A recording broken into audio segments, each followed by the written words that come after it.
Այսօր մենք նաև այստեղ ենք, ցույց տալու թե ինչպես է պետք պատասխանել։ Իհարկե մենք հասկանում ենք, որ գուցե հայկական կողմի բանակցողները այդքան էլ հայամետ չեն, հայանպաստ չեն, իրենց առաջ դրված խնդիրները ընդհանրապես հայի ու հայկական շահերի հետ կապ չունեն։ Դրա համար մենք եկել ենք օրինակներով, գուցե ուղղակի չեն կարողանում։ Ես ենթադրում եմ, որ պետք է մտնեինք Facebook եւ Ռուբեն Ռուբինյանը շտապել էր ստանձնել Ալիևի փաստաբանի դերը, կարդենք նման գրառում Ռուբեն Ռուբինյանից։ Բանակցությունների ողջ տրամաբանությունը կառուցվում է միմյանց տարածքային ամբողջականության եւ ինքնիշխանության հարգման սկզբունքի վրա։ Ադրբեջանի նախագահի Սևանի ՀՀ տարածքը արևմտյան Ադրբեջան վերարգրելու վերաբերյալ հայտարարությունները հակասում են հենց այդ հիմքային սկզբունքներին եւ լրջորեն խաթարում վստահության մթնոլորտը, որը մենք փորձում ենք պահպանել բանակցային գործընթացում։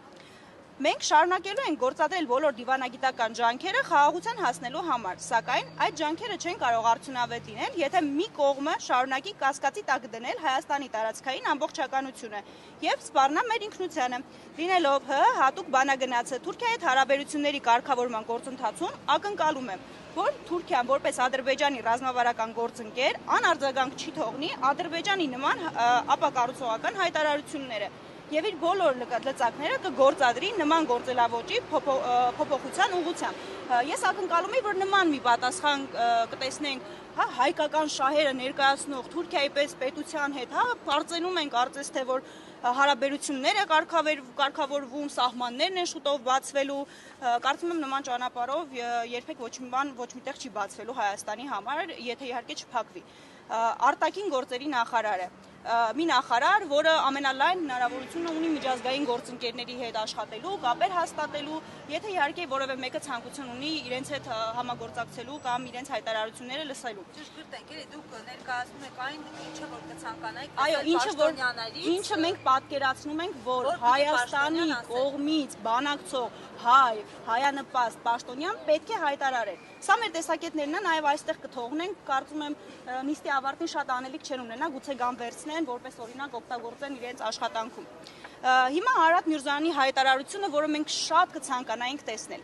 Ադրբեջանի նախագահի հայտարարությունը, որով նա փորձ է անում Սևանալիճը ներկայացնել իբրև ադրբեջանական պատմական տարածք, ոչ միայն կոպիտ խեղաթյուրում է պատմական իրականությունը, այլև բացահայտորեն հակասում է պետությունների տարածքային ամբողջականության սկզբունքին։ Սևանը եղել է եւ մնում է հայ ժողովրդի բնօրանը, հայ մշակույթի, հոգեվոր եւ պետականության խորհրդանիշներից մեկն է։ Այն ժամանակ, երբ հայկական վանական ու մշակութային կյանքն արդեն ծավալվում էր Սևանի ափերին, ադրբեջանական պետական կազմավորումներ գոյություն անգամ չունեին։ Նման հայտարարությունները փաստում են, որ Բաքուն խաղաղության օրակարգը շարունակում է դիտարկել ոչ թե որպես փոխադարձ հարգանքի հարթակ, այլ որպես Հայաստանի նկատմամբ պատմական տարածքային հավակնությունների շարունակություն։ Հայաստանը լիովին հավատարիմ է իր խաղաղությանը, որը կարող է հիմնվել բացառապես միջազգային իրավունքի եւ պետությունների ինքնիշխանության հարգման վրա։ Սակայն մենք չենք կարող լռել այն դեպքում, երբ մեր պատմական եւ ինքնիշխան տարածքների նկատմամբ հնչում են կեղծ ու ագրեսիվ հայտարարություններ։ Հորդորում ենք մեր միջազգային գործընկերների արտահայտել իրենց տեսակետը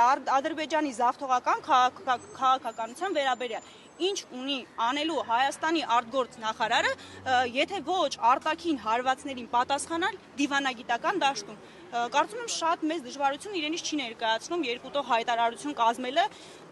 եթե իր համար անձամբ դա մեծ դժվարություն է, մենք կարող ենք գոնե օգնել դիվանագիտական դաշտում խայտառակ չլինելու համար։ Հիմա մեր պարծենկոտ իշխանությունները գուցե կառավարության ղեկավարի մակարդակով անեին հայտարարություն, էլի մեր երազանքների, մեր հույսերի դաշտից մի հայտարարություն, որը կարող էր լինել Հայաստանի հայ վարչապետի անունից։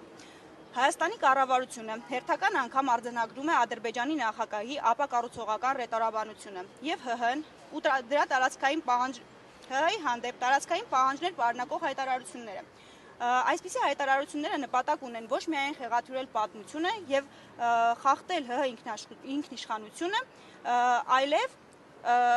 գրավել օրինակ Հայաստանի տարածքները։ Սևանը, ինչպես նաև Հայաստանի Հանրապետության տարածքում յուրաքանչյուր աշխարհագրական վայր հայ ժողովրդի սեփականությունն է։ Հայաստանի տարածքային ամբողջականության նկատմամբ ցանկացած ոտնձգություն անընդունելի է։ Այսպիսի հայտարարությունները հակասում են տարածաշրջանային խաղաղության հաստատելու հանձնառությանը։ Մենք հստակ զգուշացնում ենք, ցանկացած փորձ Հայաստանի տարածքային ամբողջականության սահմանների փոփոխության ուղղությամբ չի մնալու առանց պատասխանի։ Ուստի կոչ ենք անում զերծ մնալ տարածաշրջանն ապակայունացնելու նոր փորձերից։ Սրանք մինիմալ բաներն են, որոնք ակնկալվում էր Հայաստանի կողմից ներկայացվող պաշտոնյաներից։